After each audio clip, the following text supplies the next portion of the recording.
بسم اللہ الرحمن الرحیم۔ السلام علیکم۔ آج کے دور میں تعلق کو دماغ سے نبھانے والے کامیاب ہیں، دل والوں کے لیے فقط خواری ہے۔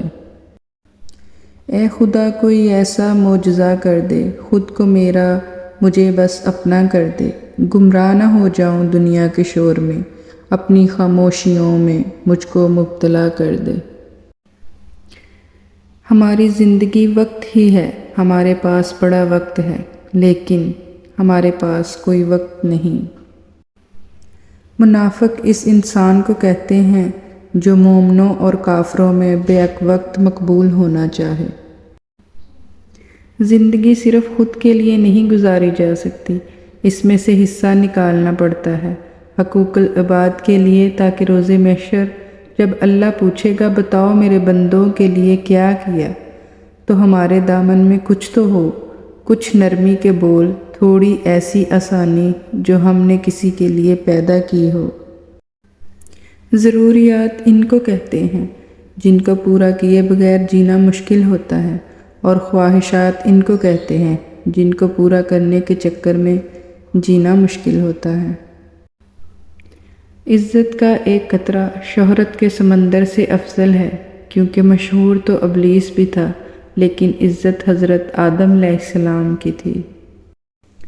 محبتیں، مسکراہٹیں اور خوشیاں ڈھونڈنے والوں کو نہیں، بانٹنے والوں کو ملتی ہیں۔ دل ایک پیالہ ہے، اگر اس کو رحم، شفقت، محبت سے نہ بھرا جائے تو یہ حسد، بغض اور تکبر سے بھر جاتا ہے۔ اچھے اخلاق میں میٹھا بولنا ہی نہیں بلکہ کڑوی بات کو برداشت کرنا بھی شامل ہے۔ اے گردش زمانہ، زحمت تو ہوگی تجھ کو، کچھ دیر کے لیے میں آرام کرنا چاہتا ہوں۔ بہترین زندگی جینے کے لیے اس حقیقت کو تسلیم کرنا پڑتا ہے کہ سب کو سب کچھ نہیں مل سکتا۔ حضرت علی نے ارشاد فرمایا کہ اگر کسی کے گھر جاؤ تو اندھے بن کے رہو، اور جب باہر نکلو تو گونگے بن کر نکلو۔ ایک دوسرے کو ساتھ دینے کے لیے کسی مشکل ترین فلسفے کی نہیں بلکہ خوبصورت احساس کی ضرورت ہوتی ہے۔ حضرت علی نے فرمایا بے فکر ہو جاؤ، اللہ پاک مخلص دلوں کے ساتھ کبھی ناانصافی نہیں کرتا۔ بعض اوقات زندگی کے کچھ لمحات میں آپ یہ سیکھتے ہیں کہ جینا ضروری نہیں رہا۔ لاجواب ہوتے ہیں وہ رشتے جو احسان سے نہیں احساس سے بنتے ہیں۔ جو آپ کو اپنی زندگی میں مسافر کا درجہ دے، اسے اپنے دل میں رہائشی کا مقام مت دیجیے۔